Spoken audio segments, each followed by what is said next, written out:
देखिए, राजस्थान बॉर्डर पर पाकिस्तान से तनाव की स्थिति बनी हुई है। जिस तरह से कल रात जैसलमेर बॉर्डर हो और तमाम जो भारत की और जो राजस्थान की बॉर्डर लगी हुई है पंजाब से लेकर पूरी, उस पर कल ड्रोन अटैक हुए। ऐसे में पर आज राजस्थान सरकार ने कैबिनेट मीटिंग को बुलाया और कैबिनेट मीटिंग में कई अहम फैसले लिए। ऐसे में कैबिनेट मीटिंग के फैसलों की जानकारी देने के लिए जो उप मुख्यमंत्री हैं प्रेमचंद बैरवा और संसदीय कार्य मंत्री जोगाराम पटेल ने मीडिया से आके बातचीत की और तमाम चीज़ों को सामने रखा। उन्होंने कहा कि तमाम एहतियात चीज़ों से निपटने के लिए, ऐसी आपात परिस्थिति से निपटने के लिए राज्य सरकार पूरी तरह से तैयार है और कहीं ना कहीं उन चीज़ों के लिए आगे से तैयार रहें, इसी को लेकर एक कैबिनेट मीटिंग बुलाई गई है। और तमाम जो 1070 किलोमीटर की जो पूरी बॉर्डर लगी हुई है पाकिस्तान से राजस्थान की, ऐसे में वहाँ के जो ज़िले हैं उस बॉर्डर से लगते हुए उन ज़िलों को, जिसमें जैसलमेर, बाड़मेर, बीकानेर हो,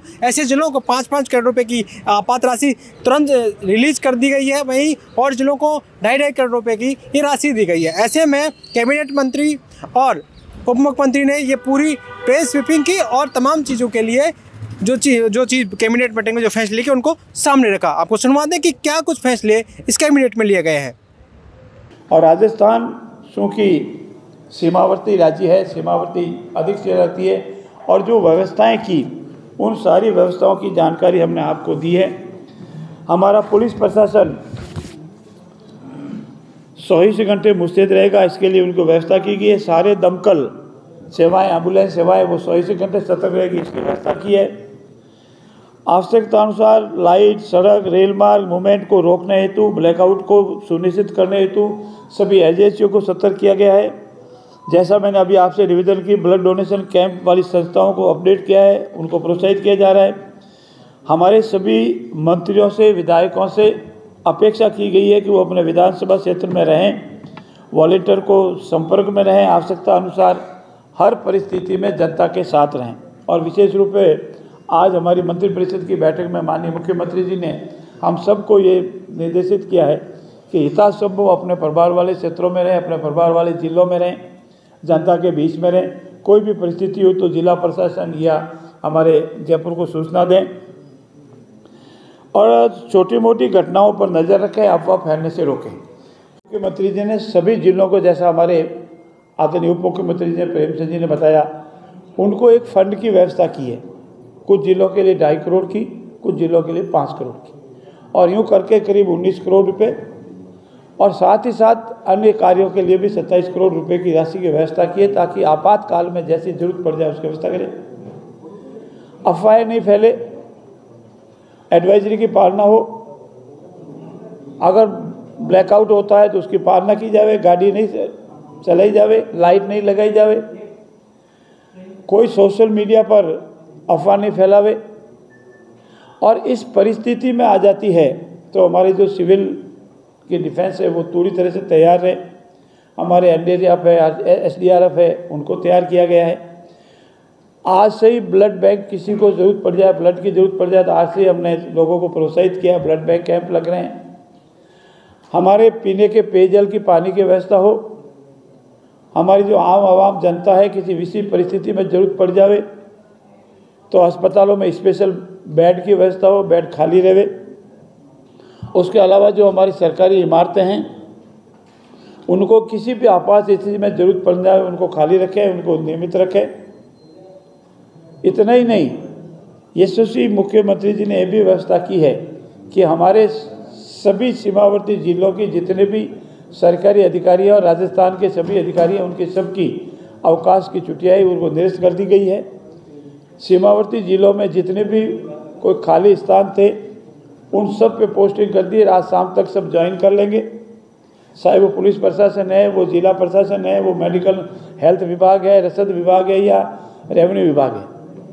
इसके साथ ही साथ उन्होंने ये भी व्यवस्था की है कि किसी आपात परिस्थिति में लोगों को सुरक्षित स्थान पहुंचाने के लिए सरकारी बिल्डिंग या अन्य सेफ जगह भी रखी जावे। और साथ ही साथ हमारे जितने भी जनप्रतिनिधि हैं, कल रात को भी यशस्वी मुख्यमंत्री ने सभी जनप्रतिनिधियों से बिना राजनीतिक भेदभाव से सबसे बात की। हमारे जो स्थानीय जनप्रतिनिधि हैं उनसे भी बात की और हमारे आम कार्यकर्ता है जो सीमावर्ती जिलों में रहते हैं उनसे भी बात की, और उन सब को बात करने पर उनसे भी जोश आया और वो पूरी सतर्क से रात भर जगते रहे और नज़ारा देखते रहे। और यहाँ तक कि वो भारतीय सेनाओं द्वारा पाकिस्तान पर जो अटैक किया गया और जैसे जैसे टीवी के माध्यम से समाचार आते गए, वो मन में प्रसन्नता धारण किए हुए थे, उनके मन में डर नहीं था। ये पहली बार है कि हमारी आवाम किसी तरह के पाकिस्तान के हमलों से डरी हुई नहीं है। वो सिर्फ एक ही उनके मन में संकल्प है कि इस बार पाकिस्तान को वो सबक सिखाया जाए कि भविष्य में ये आतंकवादी गतिविधियां हमेशा हमेशा के लिए समाप्त हो जाए। पूरा तो राजस्थान में 1070 किलोमीटर की जो पाकिस्तान से सीमावर्ती एरिया आ रहा है, और जिस तरह से पाकिस्तान के द्वारा जो वर्तमान की परिस्थितियों में जिस तरह से उन्होंने ऐसी स्थिति उत्पन्न कर रखी है, उसकी गंभीरता को लेते हुए आज हमारे मुख्यमंत्री जी ने और कल रात को भी पूरी रात पूरी गंभीरता से लेते हुए सभी अधिकारियों को और सभी कर्मचारियों को वहाँ पे तैनात किया, सभी की छुट्टियाँ कैंसिल की है और सभी मंत्रिमंडल के लोगों को जो यहाँ पे थे वो और जो सीमा क्षेत्र में हमारे मंत्रिमंडल के साथी है वो वहीं से वीसी से जुड़ के और एक एक स्थिति का जायजा भी लिया और सभी को निर्देशित किया गया है कि हम सभी जनप्रतिनिधि या सभी हम आम लोग ब्लैकआउट जैसी जो भी दिशा निर्देश हमारे प्रशासन के द्वारा दिए जाते हैं उनकी हम सब मिलकर पालन करें।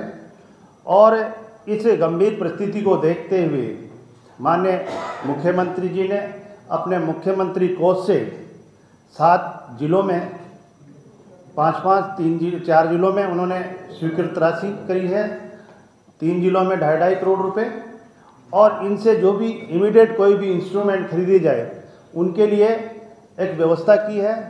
और जितनी भी आपातकालीन जो भी व्यवस्थाएं हो उनके लिए जैसे फायर ब्रिगेड हो या डॉक्टर्स की व्यवस्था हो, एम्बुलेंस हो, चाहे डॉक्टर्स की व्यवस्था हो, इन सब को देखते हुए सब उस सीमावर्ती एरियो में सभी जगह एक व्यवस्था की है और सभी को निर्देशित किए हैं कि हम सबका दायित्व है, आप और हम सभी का, कि हम सभी इनकी पालना करें। और जिस तरह की कोई सोशल मीडिया वगैरह किसी में भी कोई इस तरह की कोई खबर आए उसको ध्यान में नहीं दें और हम बिल्कुल पॉजिटिव तरीके से पालन करते हुए आगे इस का मुकाबला करें। और मैं हमारे सेना के साथियों से बहुत बहुत धन्यवाद और बधाई देना चाहूँगा कि उन्होंने जिस तरह से यहाँ कोई जनहानि नहीं होनी थी और उनको परास्त करते रहे। इसी के संदर्भ में मैं हमारे राष्ट्रीय नेतृत्व माननीय यशस्वी प्रधानमंत्री नरेंद्र मोदी जी का, हमारे गृह मंत्री जी का और हमारे रक्षा मंत्री जी का भी बहुत बहुत धन्यवाद और आभार व्यक्त करना चाहूँगा कि उनके निर्देशन में हमारी सेना का उत्साह बढ़ा और सेना ने एक अच्छा काम किया है, जो हमारे लिए एक गर्व की बात है। माननीय मंत्री महोदय, तो आपने सुना कि किस तरह से ये फैसले लिए गए, उन फैसलों को लेकर मीडिया के सामने बात रखी और जिस तरह से कल जैसलमेर बॉर्डर पर तमाम चीज़ें हुई उसको लेकर एहतियाती तौर पर कैबिनेट की मीटिंग बुलाई गई और आने वाले वक्त में चाहे वो एम्बुलेंस की व्यवस्था हो, चाहे हॉस्पिटल्स की व्यवस्था हो, पानी की व्यवस्था हो और तमाम ज़िलों में जो सीमावर्ती ज़िले हैं उन पर ब्लैकआउट की जो समय सीमा तय कर दी गई है कि इस तरह से ये समय सीमा होगी। वहीं दूसरी ओर आसपास जो इलाके हैं उनमें किस तरह से सारी व्यवस्थाएँ चाक चौबंद रहे उनके लिए तमाम अधिकारियों को निर्देश दे दिए गए हैं। तमाम अधिकारियों की छुट्टियां यहां पर कर्मचारियों की रद्द कर दी गई हैं और आने वाले वक्त में किसी भी आपात स्थिति से निपटने के लिए राज्य सरकार तैयार है और सेना के साथ खड़ी है। सेना के जो जाबाज इरादे हैं उनके साथ खड़ी है। कहीं ना कहीं भारत की जो सेना है उसकी उन्होंने कहा कि भारतीय सेना पूरे विश्व में एक ऐसी सेना है जो किसी का भी मुकाबला कर सकती है। आने वाले वक्त में किस तरह की और राजस्थान की स्थिति है उस पर भी हम आपको लगातार अपडेट करते रहेंगे। देखते रहिए पॉलिटिकल पंचायत। जयपुर से दशरथ सिंह।